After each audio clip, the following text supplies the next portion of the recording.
সম্পত্তির বিরোধের জেরকে কেন্দ্র করে বাবার লাশ আটকে দিয়েছে সন্তানেরা।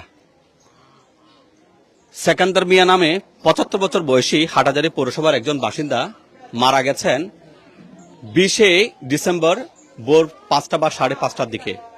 ৩৬ ঘন্টার বেশি সময় ধরে এ লাশ রয়েছে ফ্রিজার অ্যাম্বুলেন্সে। তার এক স্ত্রীর সন্তানেরা সম্পত্তি বাগবাটোয়ারা বিরোধের জের ধরে লাশ আটকে দিয়েছে। তারা বলছে বাবার লাশ দাফন করতে দেবে না এবং তাদের লাশের উপর দিয়ে নাকি বাবার লাশকে নিয়ে যেতে হবে। ঘৃণ্য জঘন্যতম বর্বরচিত এই ঘটনাটা ঘটেছে চট্টগ্রামের হাটহাজারী উপজেলার হাটহাজারী পৌরসভার একটি ওয়ার্ডে। কোনো বাড়ির নাম উল্লেখ করে বাড়িকে আমি কলঙ্কিত বা অসম্মানিত করতে চাই না। বাবার লাশ এখানে পড়ে আছে। এখানে একজন মেয়েকে দেখতে পাচ্ছি, একটু ওনার সাথে আমরা কথা বলতে চাই। উনি কে? আমি হলাম ওর বড় মেয়ে। এটা কে এখানে আছে? এটা আমার আব্বা। উনি কবে মারা গেছেন? উনি কালকে ৬টা বাজে মারা গেছে বলছে। এখন কয় ঘন্টা হয়েছে? এখন এটা তো আমি বলতে পারবো না। ৩৬ ঘন্টারও বেশি সময়। হ্যাঁ, এখন বাবার লাশ দাফন টাফন হবে না? দাফন হবে না। আমরা হলো প্রথম ঘরের স্ত্রীর ৫ জন ছেলে মেয়ে, ৩ বোন ২ ভাই। এখন আমাদেরকে এই সবকিছু থেকে বঞ্চিত করছে। এখন আমার ভাই বাইরে থেকে বিদেশ থেকে আসতেছে। আমার ভাইকে ওয়ারেন্ট করে দিছে কেস মামলা। আমার ভাই বলে বের করে দিছে ওদেরকে। এখন আমার ভাই বলতেছে আমি আসতেছি, আমার আসলে আমার বাবাকে একটা দাফন দিয়ে দেবো, আমরা সবাই বসে একটা যুক্তি কথা বলবো, ওরা এখানে থাক ওরা এখানে থাক, আমরা এখান থেকে যাব না, আমরা আমার বাপের ওয়ারিস, আমরা ওয়ারিস থেকে কেন বঞ্চিত হব। আমার ভাইকে, ভাইয়ের বউকে, আমার সৎ মা একটা মিথ্যা মামলা দিয়ে এই ঘর থেকে বের করে দিচ্ছে, তালা মেরে দিচ্ছে। এখন ধরেন আপনারা সম্পত্তি পান না, এই তো না? আমরা সব কিছু থেকে বঞ্চিত করছে আমার সৎ মা। আমি হলো বড় ছেলে, আমার এই ৩ বোন ২ ভাই। আমরা এগুলো বাসার বালায় নাই। আমার ফুফুতু ভাই মহিনুদ্দিন আছে, ওনার কাছে জিজ্ঞেস করেন। আমার চাচা আছে বা এক এলাকার মানুষ সবাই আছে, ওদের কাছে জিজ্ঞেস করেন। আমরা যদি মিথ্যা কথা বলি, রুহুল আমিন টিউন সাহেব টাকার সময় আমাদেরকে ইয়া করতেছে, রুহুল আমিন টিউনে বলতেছে সব পরিবার একসাথে জানতে থাকবে। চাচ্ছি, এখন তো ৩৬ ঘন্টা হতে চলেছে, ওনার দাফন কোথায় হবে বা দাফন হবে কিনা আদৌ? আমার ভাই আসতেছে, উনি আসলে আমরা আপনারা সবাই মিলে একটা বৈঠক বসে আমাদেরগুলো আমাদেরকে দিবেন, ওদেরগুলো ওদেরকে দিবেন। আপনারা আমাদেরকে সম্পদ বঞ্চিত করবে না ওয়ারিস থেকে। আমার মাকে, আমরা ভাই বোন ৫ জনকে ফেলে আমার মাকে দিয়ে ফেলছে। তারপর আমার মা বাপের বাড়ি চলে গেছে। কে দিয়েছে? আমার আম্মাকে দিয়ে ফেলছে। কে দিয়েছে? আমার আব্বা। সম্পত্তি কার? সম্পত্তি হলো আমার বাবার। আমার বাবার সবকিছু থেকে আমাদেরকে বঞ্চিত করতেছে। আপনারা কয় ভাই কয় বোন? আমরা ভাই বোন ৫ জন, ওরা ৩ জন। এখন লাশ দাফন না হোক কয়জনে চাচ্ছে? আমরা দাফন লাশ চাচ্ছি ৪ জনে। দাফন চাচ্ছেন না আপনারা? হ্যাঁ, আমার ভাই একটা প্রতিবন্ধী, উনি কিছু বলতে পারতেছে না, উনি টাকার অবস্থায় নাই, উনি প্রতিবন্ধী। এখন আমাদের দাবি আমার ঘর আমার থাকবে, ওদের ঘর ওরা থাকবে। আচ্ছা প্রিয় দর্শক, সম্পত্তির বিরোধের জের ধরে বাবার লাশটা আটকে দিয়েছে। আমরা আরেকজনের সাথে একটু কথা বলতে চাই। আপনিও কি ওনার মেয়ে? আচ্ছা, যিনি মারা গেছেন উনি কি হয় আপনার? আমাদের আব্বা। আপনার বাবা মারা গেছে, আপনারা লাশ দাফন করতে দিচ্ছেন না কেন? আমাদের সব কিছু থেকে বঞ্চিত করছে উনি, সেই জন্য। হ্যাঁ বলেন। হ্যাঁ বলেন। আমার আব্বা ছোট থেকে আমাদেরকে কিচ্ছু করে নাই। ওই আমার চাচারা আমাদেরকে লালন পালন সব কিছু করছে। আমরা সম্পর্ক করে বিয়ে করছি। সবসময় আমার হাজবেন্ড আমাকে নির্যাতন করে, নির্যাতন করার পরে আমার বোন আমাকে দেখতে সবকিছু করতো। তাহলে আমার আব্বা সব কিছু হেবা করে ওনাদেরকে দিয়ে দিছে। আমাদেরকে ছোট থেকে লেখাপড়া করে না, আমাদেরকে কিছু খাবারে কিচ্ছু করেনি উনি, আমাদেরকে সব কিছু থেকে বঞ্চিত। আমার ভাই একটা প্রতিবন্ধী আছে, ওনারা তো সব কিছু দিয়ে কাজ করায়। ওনার বউকে মেরে ধরে তাড়িয়ে দিছে। ওনার একটা ৭ বছরের ছেলে আছে আর একটা ৫ বছরের মেয়ে আছে। ওনার ছেলেকে তাড়িয়ে এখন ধরেন, এখন এই সম্পত্তি, বাবা তো মারা গেছে, সম্পত্তি কে দেবে? এখন সম্পদ এমতিয়াজকে দিছে, আমানাকে দিছে, এমদাদকে দিছে, এরশাদকে দিছে। এখন ধর আপনার সম্পত্তি না পেলে লাশ কি করবেন? এইরকম থাকবে। বাবার জন্য কষ্ট হচ্ছে? হচ্ছে কষ্ট। বাবা কান্না করছি আমরা, আজকে ২৪ ঘন্টা হয়ে গেছে। কালকে থেকে কেউ আছে না, আমরা ৩ কুন্ডা ছেড়ে দিছি, আমরা কোরআন পড়েছি ওনার সাথে। ওনাকে এখানে আমরা ফ্রিজের গানে রাখছি। ওনার ছেলে এমতিয়াজ এখন ওনার যাকে সবকিছু দিয়ে মানুষ করছে, উনি এখন ফ্রিজের ল্যাংটা ছিঁড়ে দিছে। আমার ভাই যে দুবাই থেকে আসতেছে, উনি বাবার লাশটা দেখার জন্য ইচ্ছা নাই, ওনার অপেক্ষা আছে। উনি আসলে তারপর ওনার সাথে, আপনার ছোট ভাইয়ের সাথে বাবার সম্পর্ক কেমন ছিল? মঞ্জু ভাইয়ের সাথে ভালো সম্পর্ক। হ্যাঁ বলেন। উনি আমার ভাই সবকিছু টাকা দিয়েছে বিল্ডিং এ পাঠার জন্য, সব আমি সাক্ষী আছে, কাগজ আছে, ডকুমেন্ট। ও মঞ্জু আসলে আপনাকে সবকিছু স্যালারি দেখাবে, কোন মাসে কত টাকা দিচ্ছে। এখন এটার সমাধান কি? সমাধান আমাদেরকে সমান ভাগ করে দিতে হবে, নাইলে নাহলে এরকম থাকবে, লাস্ট থেকে যাবে। হ্যাঁ তাকে যাবে। ওনার দাফন হবে কোথায় এমনি হলে? এই গুরুদুয়ারা। গুরুদুয়ারা। হ্যাঁ। আচ্ছা, সম্পত্তির বিরোধের জের ধরে বাবার লাশ এখানে রয়েছে এবং যিনি মারা গেছেন তিনি জীবদ্দশায় 2টো বিয়ে করেছেন।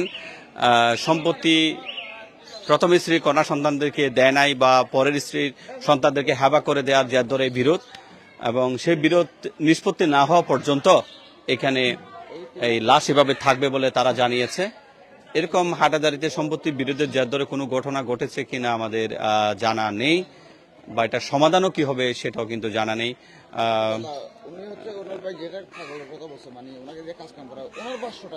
আচ্ছা, উনি কে, যিনি মারা গেছেন উনি কে? আচ্ছা, প্রতিবন্ধী বা পাগল আপনাকে বলছে? আচ্ছা, কি হচ্ছে এখন, বাবার কি চান আপনি? আচ্ছা, এখন বাবার লাশ এভাবে পড়ে আছে, কি চান আপনি? আপনি কি চাচ্ছেন? আমি চাই যে দাফন করে পারলে দাফন হয়ে যাওয়ার জন্য? বাবার জন্য মন খারাপ লাগে? ওরা তো বলছে যে আপনার কথা বলছে, আপনি কি চান? আমি চাই আপনারা দাফন করতে চাই, দাফন হয়ে যান। উনি তো দাফন হচ্ছে চাচ্ছেন, উনি চাচ্ছেন যে ওনাকে দিছে তাই উনি দিবে না, ওনাকে দাফন করার জন্য। ওনার তো সব কাজ করে, ওনার বউকে দিয়ে দিছে, ওনারা পাইটে মেরে দেবে। ওর একটা ছেলে আছে, একটা মেয়ে আছে, কিন্তু সবাই দাফন চাচ্ছে, আপনারা চাচ্ছেন না কেন? আমরা আমাদের প্রাপ্য বুঝে দেখ না বুঝালে এইভাবে থাকবে, এইভাবে থাকবে। কষ্ট কার হচ্ছে? বাবার কষ্ট হচ্ছে না? বাবার কষ্ট হলে যারা নিচে সম্পত্তি তারা একটা সিগনেচার করে দিলে হয়তো ওনারা পাশে আসলে হয়ে যেত, বাবার কষ্ট হবে না। 15 দিন এইভাবে থাক, এভাবেই থাকতে চাচ্ছে আর কি, মানে সম্পত্তি না দিলে এভাবে থেকে যাবে। আপনি কি হন? আমার বাবা। কি হয়েছে বলেন তো দেখি একটু, এখানে ক্যামেরা দেখে বলেন। আমার বাবা গতকাল ভোর 5টা বাজে মারা গেছেন। কালকে 2টা বাজে জানাজার নামাজের টাইম ঠিক করা হয়।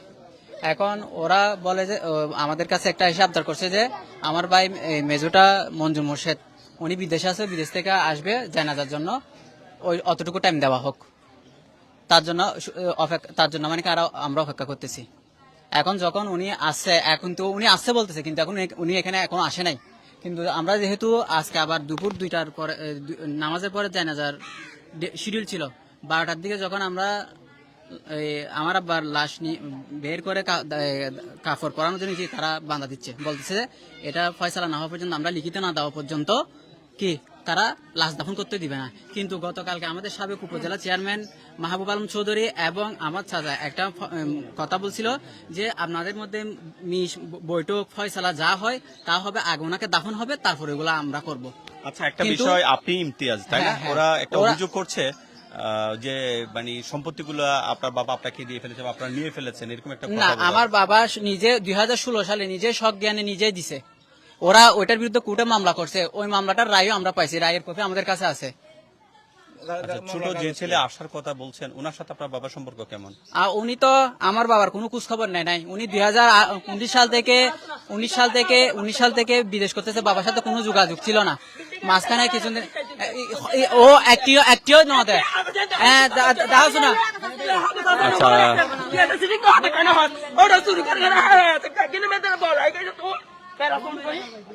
আচ্ছা, যাই হোক, আসলে